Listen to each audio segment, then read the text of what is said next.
Mari kita buka Alkitab kita. Kita buka Alkitab kita dari Injil Lukas 9. Lukas 9 ayat 51 sampai 62.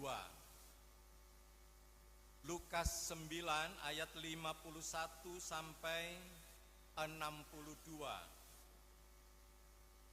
Ayat 51 dibaca oleh yang laki-laki, kita semua yang laki-laki, yang 52 dibaca oleh yang perempuan.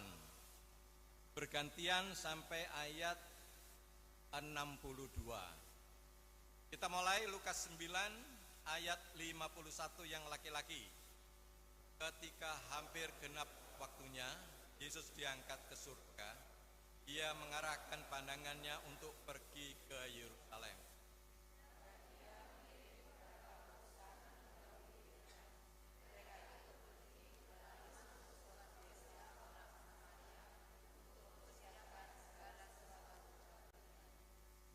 Tapi orang-orang Samaria itu tidak mau menerima dia karena perjalanannya menuju Yerusalem.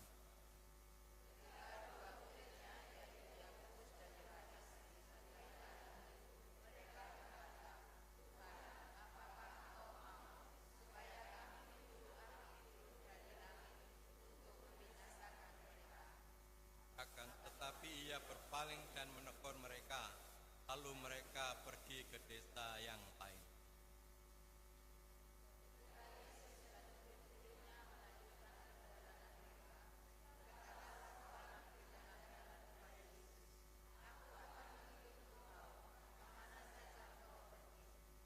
Yesus berkata kepadanya, serigala mempunyai liang dan burung mempunyai sarang, tetapi anak manusia tidak mempunyai tempat untuk meletakkan kepalanya.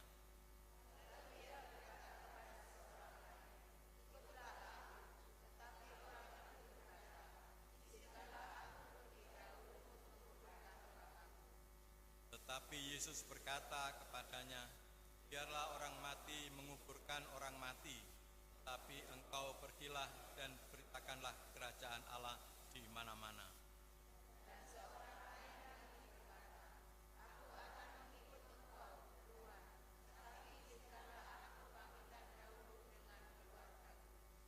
Tetapi Yesus berkata, setiap orang yang siap untuk membajak, tetapi menoleh ke belakang, tidak layak untuk kerajaan Allah.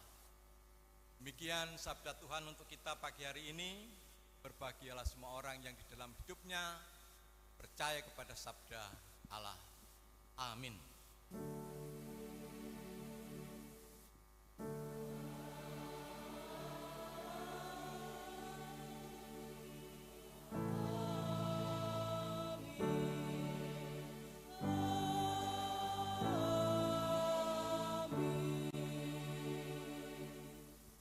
Silakan duduk. Bless the Lord.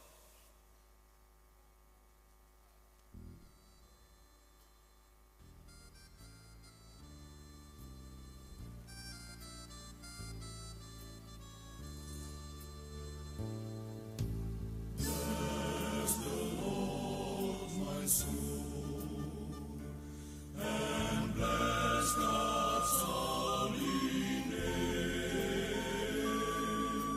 Bless the Lord, my soul. God leads me into life. Pujilah Tuhan, pujilah namanya. Pujilah Tuhan, sumber kehidupan.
Jemaat yang dikasih Tuhan, suatu sore menjelang berangkat ke ibadah Patuen, istriku memberitahu kalau anak kami sakit, demam dan sesak napas.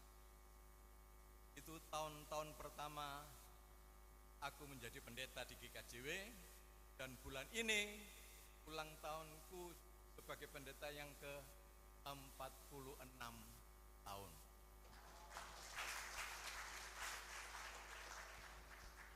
Balik ke cerita anakku. Aku melihat sejenak anak itu nampaknya tidak mencemaskan.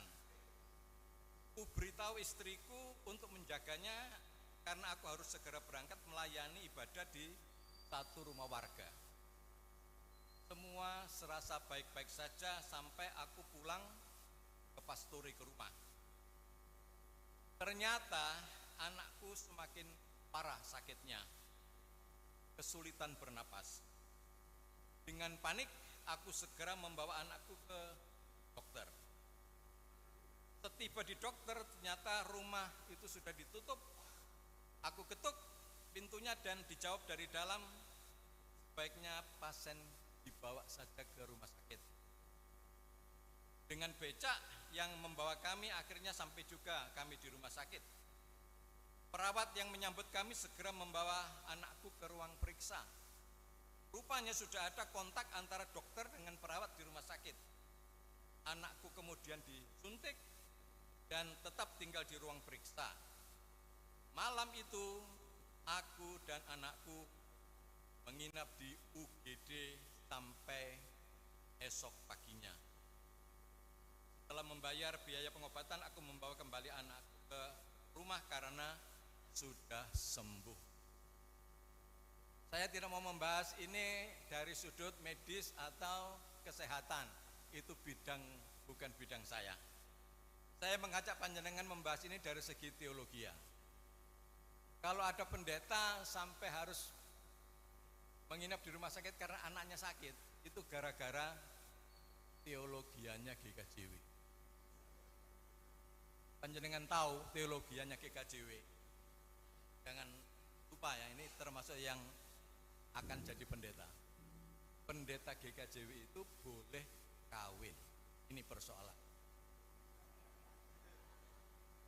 Kalau tidak boleh kawin, nggak ada pendeta ngurusi anak sampai ke rumah sakit. Sulit saya membayangkan seorang pastor ikut sidang gereja seperti sebuah perbuatan yang mulia, padahal mertuanya jaga cucunya di rumah. Ini ngerepoti morotua ini, pendeta ini. Ya. Jadi Ibu Bapak dan saudara-saudara, ada gereja yang melarang rohaniwannya itu nikah, supaya nggak ngerepoti penggawean gereja. Ada juga yang bercerita, ada Pak, gereja itu yang boleh kawin rohaniwannya, tetapi pangkatnya harus cuma pendeta jemaat, nggak bisa jadi ketua MD atau di atasnya lah. Saya sampai berpikir begini, apa GKJW ini perlu meninjau ulang teologianya? Bolehlah kawin, tapi dibatasi usia perkawinannya. Jangan terlalu lama. Jadi boleh berkeluarga supaya tahulah rasanya berkeluarga bagaimana. Tapi ulang tahun perkawinan hanya dibatasi sampai 75 tahun saja. Jangan lewat 75 tahun. Apa ada yang pernah ulang tahun 75 tahun perkawinan? Jadi Ibu Bapak dan saudara-saudara, teologi itu membawa resiko. Tetapi ada yang enggak, itu bukan resiko, itu dinamika. Wah, itu gaya bahasa saja.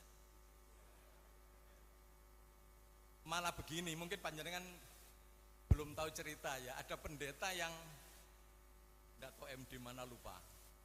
Suatu saat itu tidak mau memberkati calon manten. Padahal calon manten itu enggak ada masalah. Menghindar saja pendetanya ini mau memberkati. Karena calon manten itu mantannya. Ini gara-gara teologi GKJW ini yang mau saya katakan. Kembali ke teks. Salah satu kesalahanku dalam kisah di atas, ya, yang anakku mondok di rumah sakit itu adalah salah satu kesalahanku menetapkan prioritas tindakan antara pelayanan gereja dan pelayanan keluarga atau pelayanan yang lain. Ada juga pendeta yang hobinya terlalu kuat atau yang lain-lainnya. Itu contoh satu kesalahan dari ribuan kesalahan aku selama menjadi pendeta. Semakin lama aku rasanya semakin banyak dosanya.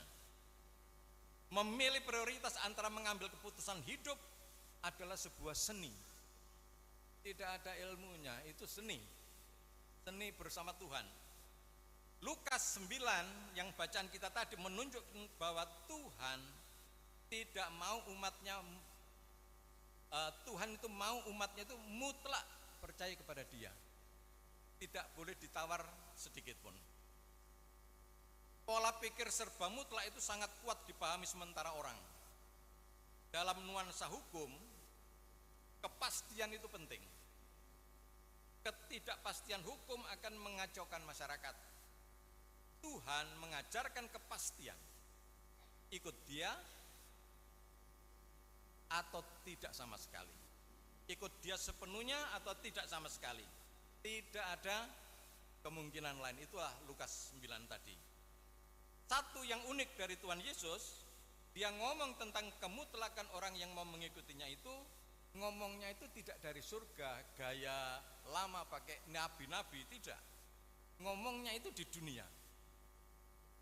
Tatap muka sama yang diajak omong. Ini gaya Tuhan kita. Dia yang suci itu tidak mempertahankan kesuciannya untuk hidup terpisah dengan ciptaannya. Dia yang suci itu tidak mempertahankan kesuciannya demi cintanya pada manusia. Kesucian itu mutlak. Cinta kepada Tuhan itu mutlak. Tidak bisa ditawar. Tetapi kenyataannya Tuhan tidak bisa hidup tanpa manusia yang dicintai. Tuhan bukan di pihak lain dari manusia. Tuhan selalu senang di pihak orang-orang yang dicintainya. Aku punya hidup baru.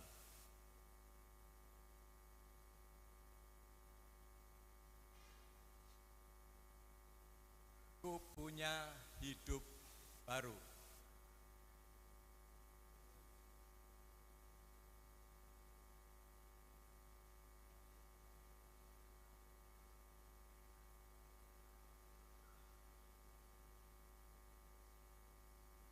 Operator,